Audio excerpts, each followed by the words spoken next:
नमस्कार, जूमिन में आपका स्वागत है। आज हम एक ऐसे मुद्दे के साथ आए हैं जिसका संबंध इस देश के लाखों छात्रों की सेहत से है और उनके भविष्य से भी है।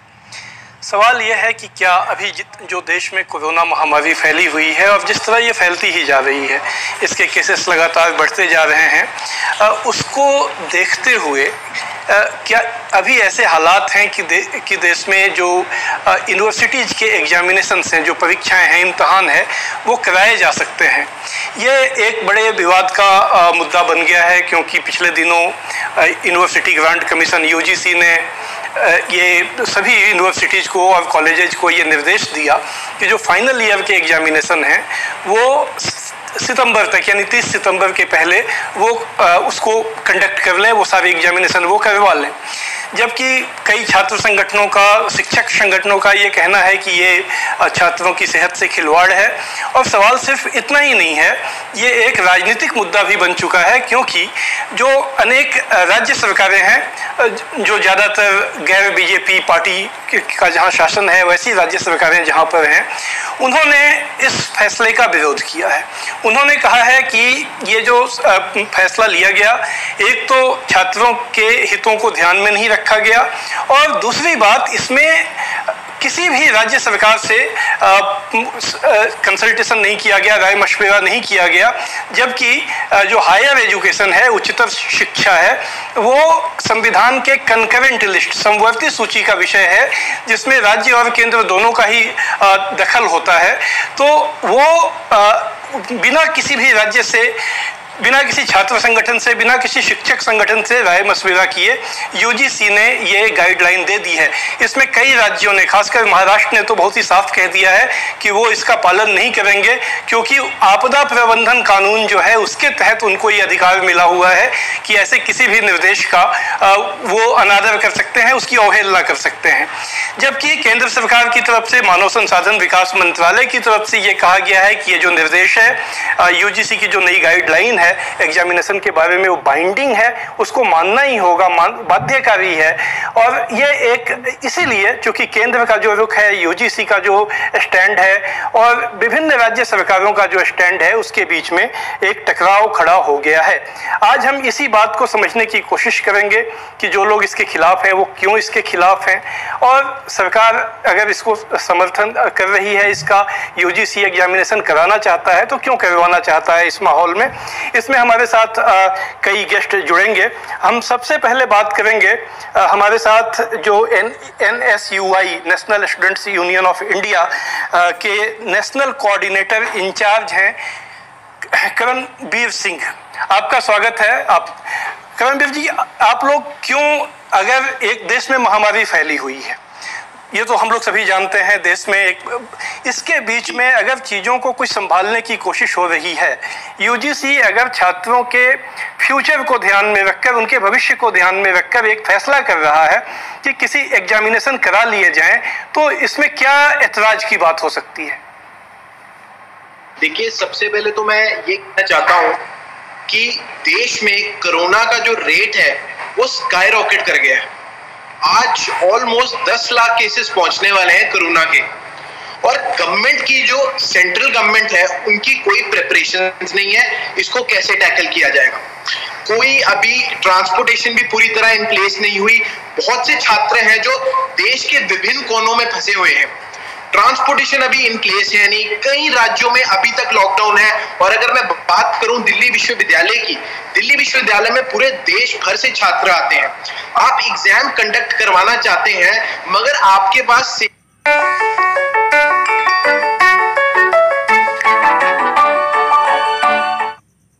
सेफ्टी मेजर्स कुछ इन प्लेस नहीं है, कुछ सेफ्टी मेजर्स नहीं है स्टूडेंट्स के लिए। आज अगर दिल्ली में इलाज कराने जाए कोरोना का तो कोई भी अस्पताल 15 लाख रुपए मांगता है। आज कोई कोरोना की वैक्सीन नहीं है। अगर आप एग्जाम करवाते हैं, इसीलिए तो यूजीसी ने कहा है कि ऑनलाइन एग्जाम भी हो सकते हैं। उन्होंने ये नहीं कहा है कि ऑफलाइन एग्जाम होगा, सभी को क्लास में आना पड़ेगा, ये तो उन्होंने नहीं कहा है। उन्होंने कहा है कि दोनों ही ऑप्शन है, यूनिवर्सिटी जैसे चाहे ऑफलाइन एग्जामिनेशन करें, ऑनलाइन करें, लेकिन आखिर ये साल तो बचाना है छात्रों का। देखिए सर, बात ऐसी है कि आप ऑनलाइन एग्जाम की बात करते हैं, अभी डीयू ने मॉक टेस्ट लिया ऑनलाइन एग्जाम का, उसका जो नतीजा था वो आप सब जानते हैं। एमए का बच्चा बीए का पेपर दे रहा है, बीकॉम का बच्चा बीए का पेपर दे रहा है, बच्चों का पेपर 2-2 घंटे तक अपलोड नहीं हो रहा, ऑनलाइन नहीं खुल रहा। इसके तहत दिल्ली हाईकोर्ट में एक रिट लगाई गई और उस रिट को दिल्ली हाईकोर्ट ने देखा और इन पर पोस्टपोन लगा दिया। अभी भी आया है कि दिल्ली यूनिवर्सिटी के एग्जाम अभी होल्ड पर रखे गए हैं। तो आप देख सकते हैं कि कैसे अभी यूनिवर्सिटी इल इक्विप्ड है एग्जाम करने के लिए। और दूसरी बात, अब ऑनलाइन एग्जाम की बात करते हैं। आज देश में कम से कम 60 से 70% लोग हैं जो गरीब परिवारों से आते हैं, गरीब हमारे भाई बहन हैं जिनके पास स्मार्टफोन नहीं है। और कुछ ऐसे राज्य हैं जैसे नॉर्थ ईस्ट है, कश्मीर है, वहां तो आप लोग चाहते क्या है? एग्जामिनेशन ना हो? आप चाहते हैं एग्जामिनेशन ना हो, छात्रों का 1 साल बर्बाद हो जाए? देखिए, ऐसा हमने बिल्कुल नहीं कहा। एनएसयूआई की क्लियर डिमांड है पहले दिन से कि छात्रों को प्रमोट किया जाए पिछले सेमेस्टर की इवैल्यूएशन पे। ये बात हम कब से सरकार से निवेदन कर रहे हैं, यूजीसी से निवेदन कर रहे हैं। अगर फर्स्ट और सेकंड ईयर के छात्रों को प्रमोट किया जा रहा है पिछले साल की इवैल्यूएशन लेके, तो तीसरे वर्ष के छात्रों को भी इवैल्यूएट करके प्रमोट कर दिया जाए। जो स्टूडेंट पिछले 5 सेमेस्टर के एग्जाम क्लियर करके आया है, अगर वो 4-5 एग्जाम नहीं देता और उसको प्रीवियस ईयर पे इवैल्यूएट किया जाता है, तो उसमें हर्ज क्या है? अच्छा किरणवीर जी, किसी को प्रॉब्लम है? इस पर शिक्षकों का क्या नजरिया है, हम ये भी हम जानना चाहेंगे। हमारे साथ अब जुड़ेंगी नंदिता नारायण, एसोसिएट प्रोफेसर हैं और टीचर्स मूवमेंट का वो बहुत ही जाना पहचाना नाम है, काफ़ी प्रतिष्ठित नाम है। नंदिता जी, आपका स्वागत है। नंदिता जी, अभी जो छात्र संगठन के प्रतिनिधि कह रहे थे कि सभी छात्रों को प्रमोट कर दिया जाए, क्या आपको नहीं लगता है ऐसा करने से जो एजुकेशन का जो स्टैंडर्ड है वो कॉम्प्रोमाइज होगा? और अगर आप सभी को प्रमोट कर देंगे तो फिर कैसे वो पता चलेगा कि किस में कितनी कैपेबिलिटी थी पढ़ाई करने की?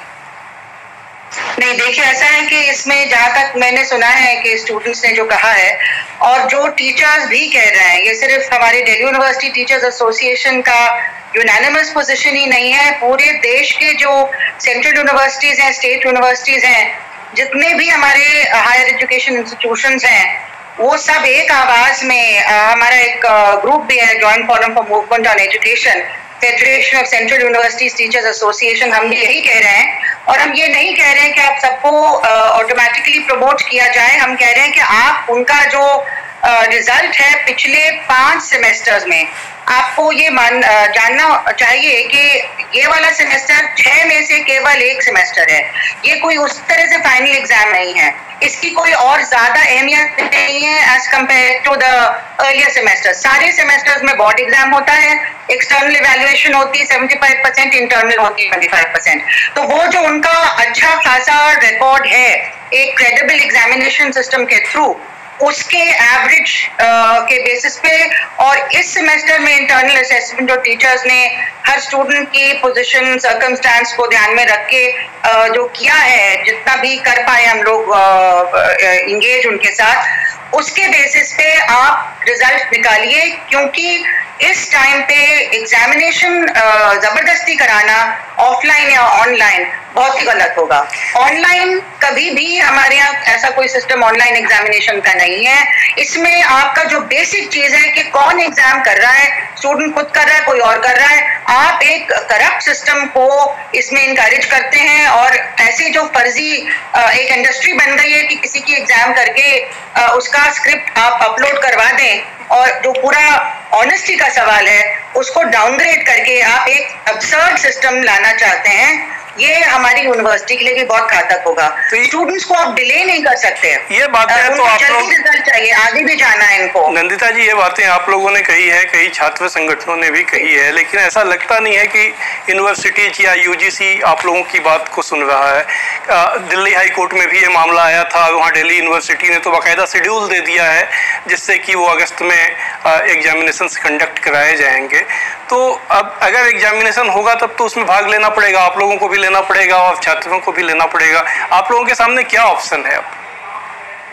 देखिए ऐसा है कि हमने अभी भी जितना हमने कैंपेन किया है उसकी वजह से जो भी थोड़ा बहुत पोस्टपोनमेंट इन्होंने किया और जो इनकी कमियां हैं वो हमने सबके सामने पब्लिक प्लेटफॉर्म पे रख दी हैं। इन्होंने मॉक एग्जाम जो किया जो पूरी तरह से मॉकरी था उसमें 99% मतलब ग्लिच नहीं कह सकते, पूरा ही ग्लिच था और हजारों ईमेल्स हमारे पास आए स्टूडेंट से जो हमारा मेल बॉक्स फ्लड हो गया टूटा का कि किस तरह से ज्यादातर उसमें एरर आ रहा है या कोई ना कोई ग्लिच आ रहा है, गलत पेपर आ रहा है, वो सब तरीके के जो प्रॉब्लम्स थे क्योंकि दिल्ली यूनिवर्सिटी ने कभी इस तरह का ये किया नहीं है, बल्कि इतना हाल खराब है नेट एक्सेस का कि अभी तक दिल्ली यूनिवर्सिटी ने एक एकेडमिक काउंसिल की मीटिंग तक नहीं कराई है जूम से।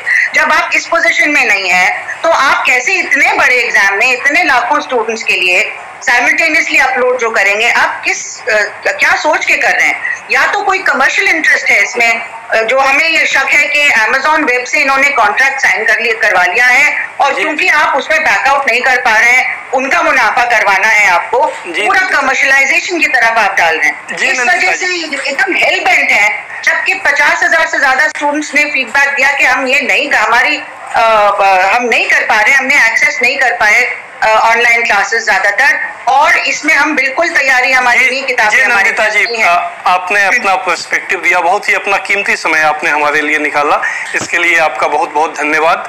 आज हम लोग बात कर रहे हैं कि क्या इस समय देश में एग्जामिनेशन इम्तहान कराने की स्थितियां हैं और अगर इम्तहान के बारे में कोई फैसला यूजीसी को लेना है तो वो फैसला किस तरह से लिया जाना चाहिए, एक तरफा ढंग से लेना चाहिए या इसमें कोई ब्रॉडर एक कंसल्टेशन राय मशवरे की आवश्यकता है। तो इस बारे में अब हम अखिल भारतीय विद्यार्थी परिषद जो कि देश का एक बहुत बड़ा छात्र संगठन है उसकी क्या सोच है ये जानने के लिए हम बात करेंगे उदय इनाला जी से, जो कि राष्ट्रीय मंत्री हैं अखिल भारतीय विद्यार्थी परिषद जी का। उदय जी आपका स्वागत है। नमस्ते, धन्यवाद। उदय जी, ये जो सारा मामला एक जो विवाद खड़ा हो गया है, यूजीसी ने जो फैसला किया कि 30 सितंबर तक सभी यूनिवर्सिटीज को अपने फाइनल ईयर के एग्जाम करा लेने हैं, इस पर अखिल भारतीय विद्यार्थी परिषद का क्या स्टैंड है? देखिए, विद्यार्थी परिषद का शुरू से जब से कोरोना महामारी भारत में आई उससे पहले से ही विद्यार्थी परिषद का ये मत रहा है कुछ फॉर्म ऑफ इवैल्यूएशन जो है होना चाहिए। मूल्यांकन के बिना जो प्रमोशन करने के जो स्टैंड उन्होंने लिया है इसके हमेशा खिलाफ रही है विद्यार्थी परिषद। बिना इवैल्यूएशन के प्रमोशन करने के खिलाफ विद्यार्थी परिषद का स्टैंड शुरू से रहा है और ऐसा नहीं है कि 1-2 महीने में हम स्टैंड बदल रहे हैं। हमने जो सिचुएशन बन रही है उसको समझते हुए जहां जहां पे आप ऑफलाइन एग्जाम्स नहीं हो सकते वहां ऑनलाइन पद्धति पे चाहिए हो सकती है, वहां आप सोचिए एक यूनिवर्सिटी स्टेट गवर्नमेंट से ये रिस्पॉन्सिबिलिटी बनती है कि वो स्टूडेंट्स को जो है एक ऐसी डिग्री उनके हाथ में दे कि वो कल को उनके फ्यूचर के क्वेश्चन ना करे। कल को वो जब कहीं कंपनीज के एजुकेशन के लिए अगर अप्लाई करते हैं या हायर एजुकेशन, तो यानी इस पर जो आपत्तियां उठाई जा रही हैं इससे आप लोग सहमत नहीं हैं? जो ऑनलाइन एग्जामिनेशन को लेकर जो देश में दिक्कतें हैं उसके जो सारे सवाल अलग अलग हलकों से उठाई गई उससे आप लोग सहमत नहीं हैं? नहीं, दिक्कतें तो हैं, मैं ये नहीं कह रहा हूँ कि ऑनलाइन एग्जामिनेशंस पॉसिबल है, बहुत जगहों पे नहीं है, लेकिन इसका मतलब ये नहीं है कि इवैल्यूएशन छोड़ देना चाहिए। बहुत सारी ऐसे ऑप्शंस हैं। अगर विदेश में अभी जो बहुत सारे यूरोपियन मॉडल्स को स्टडी करेंगे तो एक होम एग्जामिनेशन का फॉर्मूला यूज किया गया है जिससे छात्रों को जो है जा रहे हैं वो घर जाते हैं, वो एनालिटिकल एबिलिटी पे क्वेश्चंस होती है जिसपे स्टूडेंट अपने घर पे बैठ के वो आंसर करता है और उसका अगर वो वापस पोस्ट नहीं कर पाता तो उसकी स्क्रीनशॉट या फोटो भेज के वो जो है अपने टीचर्स को प्रोवाइड करता है। तो इससे क्या होता है, ये जो अपने कंटिन्यूटी एजुकेशन फील्ड में ये बनी रहेगी। तो इसलिए हम लोगों को ये सोचने की जरूरत है, यूनिवर्सिटी 4 महीने से जब ये शुरू हुआ था तभी से जब यूनिवर्सिटीज को पता था कि कुछ ऐसा इवैल्यूएशन का सवाल आएगा तो यूनिवर्सिटीज की तरफ से ये फेल्योर है, इंक्लूडिंग स्टेट गवर्नमेंट की तरफ से, कि इवैल्यूएशन पे कुछ किसी भी लेवल की प्लानिंग नहीं की गई। तो ये इजी सोल्यूशन है कि हम तो उनके फेल्योर की कीमत छात्रों को क्यों चुकानी चाहिए? तो छात्रों को मैं यही कह रहा हूँ कि कीमत छात्रों को कब चुकानी पड़ेगी, आज या भविष्य में? भविष्य में जब उनकी डिग्री कंसिडर नहीं की जाएगी तब उसका जवाबदेही कौन होगा? उस समय यूनिवर्सिटीज तो नहीं जवाब देंगी, उस समय वो छात्र अपने पर्सनल लाइफ में जा चुका होगा, उस समय वो जो फेस करेगा। ठीक है उदय जी, आपने अपना स्टैंड बताया और काफी स्पष्टता से बताया, इसके लिए आपका बहुत बहुत धन्यवाद। अब हम हमारे साथ जुड़ रहे हैं श्री HS लकी। लकी जी पंजाब यूनिवर्सिटी में सीनेट और सिंडिकेट के मेंबर रह चुके हैं, चंडीगढ़ प्रदेश कांग्रेस के महासचिव हैं, और इनके पास हम इस सवाल के साथ चलेंगे कि इनकी पार्टी की अभी पंजाब में सरकार है। वहाँ के मुख्यमंत्री अमरिंदर सिंह जी ने कहा है कि वो छात्रों की सेहत को जोखिम में नहीं डाल सकते। ये तो एक सवाल है छात्रों की सेहत का। दूसरा सवाल जो ये उठाया गया है कि जिस ढंग से ये फैसला लिया गया वह राज्यों के अधिकार का हनन है, क्योंकि राज्यों से कोई कंसल्टेशन नहीं किया गया। लेकिन लकी साहब, जो केंद्रीय मानव संसाधन मंत्रालय है, ह्यूमन रिसोर्स डेवलपमेंट मिनिस्ट्री है, उसके सेक्रेटरी ने बहुत साफ साफ कहा है कि कोई भी गुंजाइश नहीं है आप लोगों के पास एग्जामिनेशन कंडक्ट कराने के अलावा, क्योंकि UGC एक्ट में ये प्रोविजन है कि अगर कोई UGC या केंद्र कुछ कहता है तो आप उसे मना नहीं कर सकते। आप सत्येंद्र जी, सबसे पहले तो मैं आपका धन्यवाद करता हूं कि आपने देश के इतने ज्वलंत मुद्दे के ऊपर आज एक चर्चा यहाँ पर अपने चैनल के माध्यम से की है। और जहां तक मैं सबसे पहले आपका ये भी बताना चाहूंगा कि जो कोरोना वैश्विक महामारी है उसकी स्थिति आज पूरे देश में क्या है। पूरे विश्व के अंदर करोड़ से ऊपर जो बीमार हैं लोग, और अगर आप भारत देश की भी बात करें तो 10 लाख के करीब ये आंकड़ा पहुंचने वाला है। जहां पर जब मैंने आज से मुझे याद है महीना डेढ़ महीना पहले जब कोरोना मीटर को हम देखते होते थे अपने मोबाइल के ऊपर, व्हाट्सएप के ऊपर, तो भारत का स्थान जो है 41वां 42वां उसके अंदर आता था। आज ये स्थिति बिल्कुल बदल चुकी है। जो स्थिति ये है कि आज भारत ये तीसरे नंबर पर पहुंच चुका है, और बहुत जल्दी मुझे लगता है कि कहीं ऐसा ना हो कि जिस तरह से स्थिति चल रही है, जिस तरह से लगातार केसेस बढ़ रहे हैं, आज 28 से 30 हजार केस रोज आने शुरू हो गए हैं। और आप सरकार क्या करती है? सरकार के पास कोई प्लानिंग नहीं है। जब लॉकडाउन तब लगाती है जब एक भी केस नहीं। सर, ये तो स्थिति है, हम जिस विषय पे बात कर रहे हैं उन्होंने इसीलिए ऑनलाइन एग्जामिनेशन का ऑप्शन दिया है कि यूनिवर्सिटी चाहे तो ऑनलाइन एग्जामिनेशन करवा सकती है। मेरे से पहले बोलते हो, मैं छात्र नेता भी रहा हूँ और मुझे मौका भी मिला विश्वविद्यालय में सेनेट और सिंडिकेट का मेंबर का। I have been on both sides of the bench. मैं एक स्टूडेंट लीडर भी रहा हूं और मैं एक सेनेट और सिंडिकेट का मेंबर होने के कारण यूनिवर्सिटी की जो गवर्निंग बॉडी है उसमें भी रहा हूं। तो मुझे उस तरह से एक्सपीरियंस है किस तरह से एग्जाम्स कंडक्ट होते हैं, किस तरह से चीजें होती हैं। आप आज बात कर रहे हैं, ठीक है, कि ऑप्शन दे रहे हैं जी, जहां पर आप फिजिकल एग्जामिनेशन कर सकते हैं वहां फिजिकल एग्जामिनेशन कीजिए, जहां पर आप नहीं कर सकते वहां पे ऑनलाइन कीजिए। आपको पता है भारत देश की स्थिति क्या है? भारत हमारा देश जो है जो विषमताओं का देश है। यहाँ पे बहुत से ऐसे प्रदेश हैं, गांव हैं, दूर दराज के क्षेत्र हैं जहां पर बिजली नहीं आती। इंटरनेट तो बहुत बड़ी बात है, फिर उसके बाद आप इंटरनेट की स्पीड क्या है, उसके बाद कैसे वहां पर उनका अरेंजमेंट्स होगा। जैसे अभी मुझसे पहले बोलते हुए डूटा की रिप्रेजेंटेटिव और करणवीर जो NSY के छात्र संगठन को रिप्रेजेंट कर रहे हैं वो भी बोल रहे थे। तो किस तरह से भी मॉक टेस्ट भी जो लेकिन साहब आप इस पे अपनी कमेंट दीजिए ना। जो ABPP के छात्र कह रहे थे कि अगर आज एग्जामिनेशन नहीं होगा तो इसकी कीमत छात्रों को अपने उनके फ्यूचर में चुकानी पड़ेगी, क्योंकि उनके डिग्री को कोई वैल्यू नहीं देगा। ऐसा नहीं समझता कि एक एग्जामिनेशन से आपके पास एक छात्र का ट्रैक रिकॉर्ड है। पहले ही हम जो है ईयरली सिस्टम से सेमेस्टर सिस्टम के अंदर आए। अब सेमेस्टर सिस्टम के अंदर भी अगर 3 साल की डिग्री का कोर्स है तो उसके अंदर आपके पास 6 सेमेस्टर्स हैं।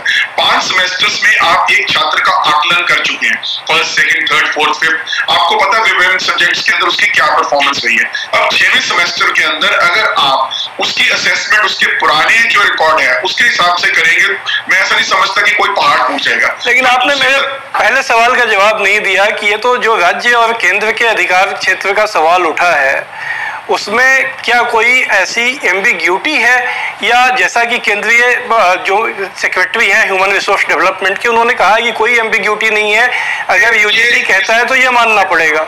सत्येंद्र जी, ये सरकार की शुरू से कमी नहीं है। इन्होंने कभी भी ऑपोजिशन को या जो दूसरा विपक्ष है या जो दूसरा इनसे कुछ विभिन्न विचार रखता है उसको भी कभी ऑन बोर्ड लेने की कोशिश नहीं। इस मामले में भी ऐसा हुआ है। आज अगर बंगाल, दिल्ली और राजस्थान, पंजाब, ये एक डाइवर्सिव स्टैंड ले रहे हैं, एक अलग से स्टैंड ले रहे हैं और कह रहे हैं कि एग्जाम नहीं कंडक्ट होने चाहिए, इनको बात सुननी चाहिए। ये जो यूजीसी की भी बात कर रहे हैं, नहीं नहीं आपके पास ये तो बिल्कुल हमने एक फैसला लिया, आप इसमें कुछ नहीं कर सकते। ये जो सब्जेक्ट है हायर एजुकेशन का भी, जो एजुकेशन है स्कूल एजुकेशन वो तो स्टेट सब्जेक्ट है ही है, जो हायर एजुकेशन है वो कॉन्करेंट लिस्ट के अंदर आता है और उसके अंदर आपको दोनों पक्षों की बात सुननी चाहिए। आपको राज्य सरकारों से पहले बात करनी चाहिए थी और उसके बाद एक फैसला लेना चाहिए था। हमेशा जो केंद्र है या यूजीसी है या जो एजुकेशन सेक्रेटरी आप कह रहे हैं, इनको एक टकराव की स्थिति नहीं बनानी चाहिए थी, क्योंकि सवाल देश के नौजवानों के भविष्य का है। वो कोई कांग्रेस के नहीं है, वो कोई भारतीय जनता पार्टी के नहीं है, वो किसी पक्ष विपक्ष के नहीं है, वो पूरे देश के बच्चे हैं, पूरे देश के विद्यार्थी हैं।